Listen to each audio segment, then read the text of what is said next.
I'm going to ask this young man. I need a young black man. Would you come up here on the stage?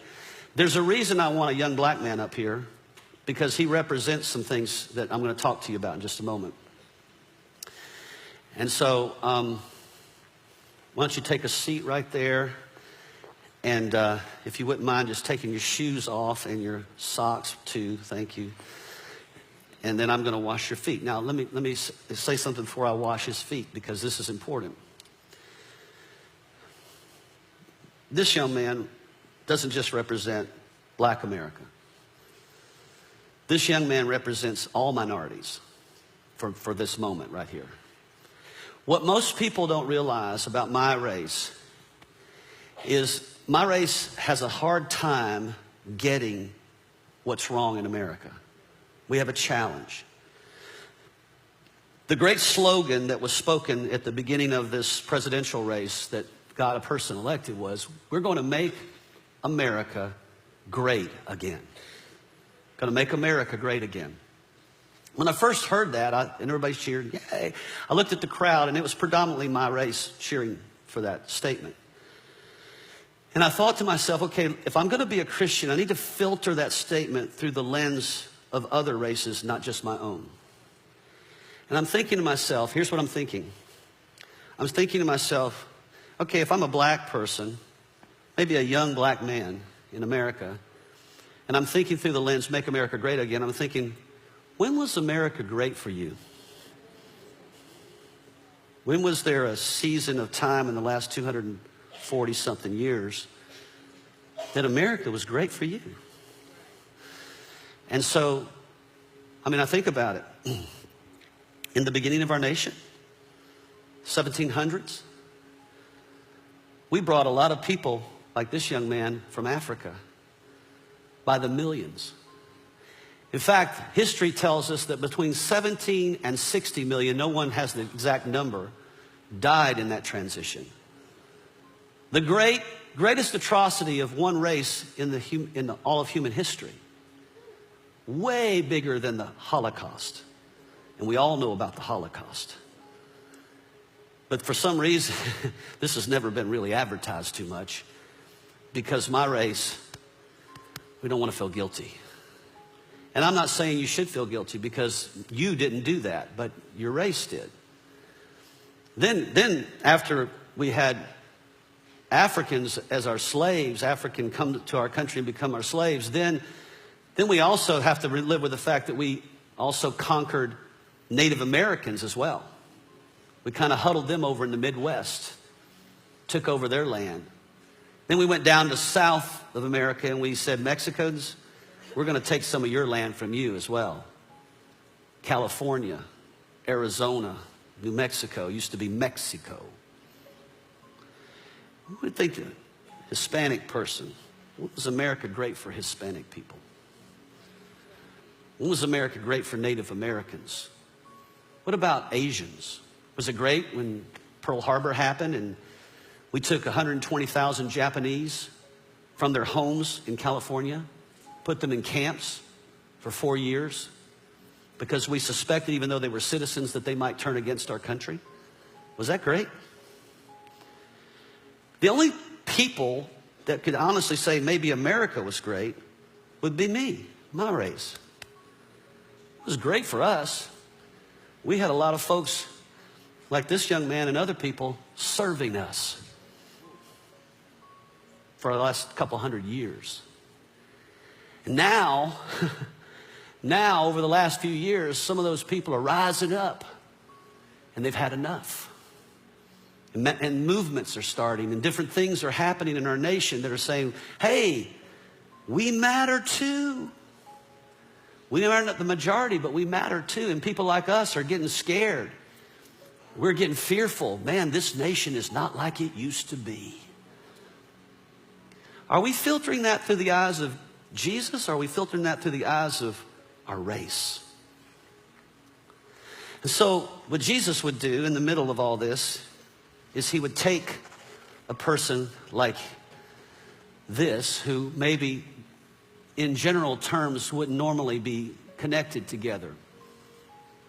A young black man and an old white man. We probably don't have a lot of things in common. The way we grew up, the society we live in. I don't get in my car and worry about a cop pulling me over. I don't worry about being treated unjustly in society like you do. I don't grow up with fear. I don't worry about inequality for my race. I don't have those concerns. But I have them for you. And I care about you. And when I got born again, God did something in my heart towards people like you.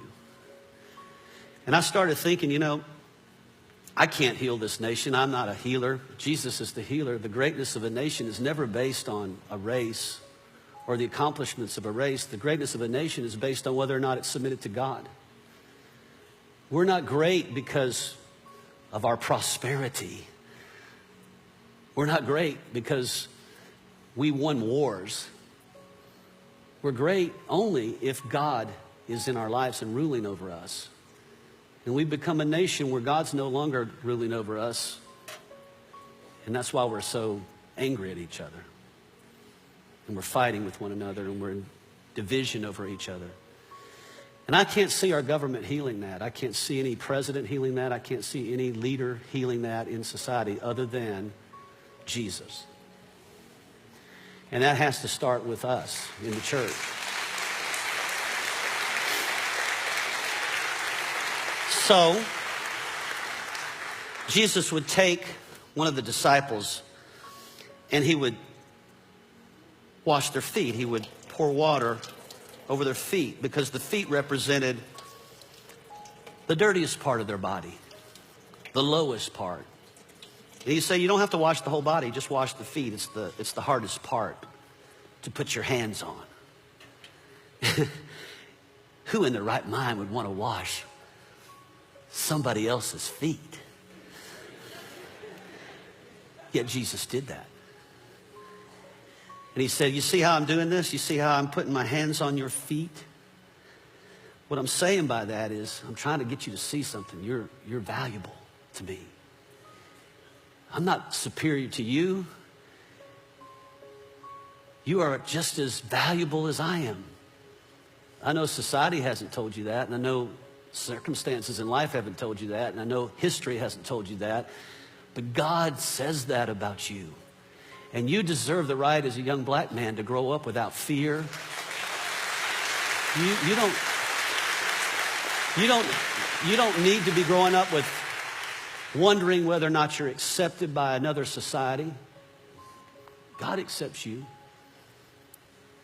He's the great equalizer. When he came to the cross, he came to equalize everybody, to take slaves and make them equal to the free, and make the woman and the man equal, and make the poor and the white equal, the poor and the rich equal, and to make everyone equal. And he says, look, I want you to do this because this is what heals the world. This is what causes the world to come together, is when we serve each other, when I can serve you and you can serve me, and we're not living our life trying to have power over each other,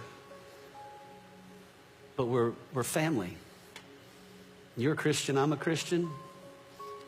You're my brother, I'm your brother. We bros.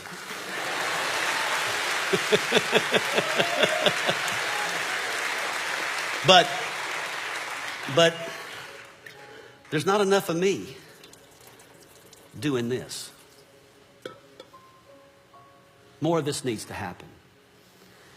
And so maybe it starts with us in the church. Maybe it starts with the people that are in this church, that we would just say, you know, regardless of our history together, what if we just started loving each other and serving each other and maybe washing each other's feet? What if we had a small group one night and we just all just humbled ourselves, got down here real low and looked up to you and said, you know, I value you.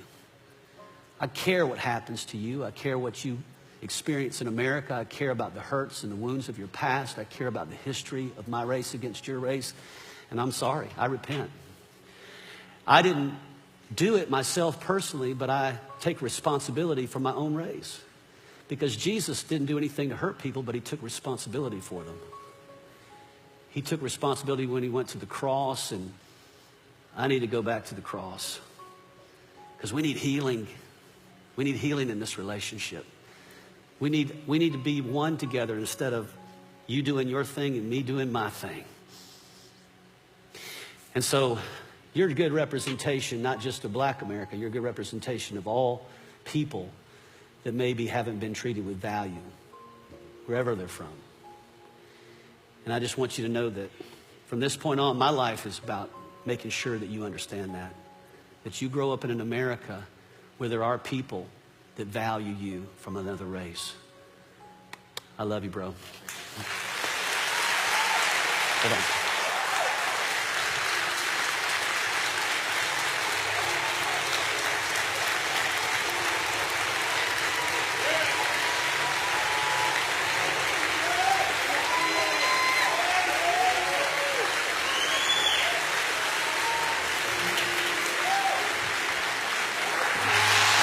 Thank you, man.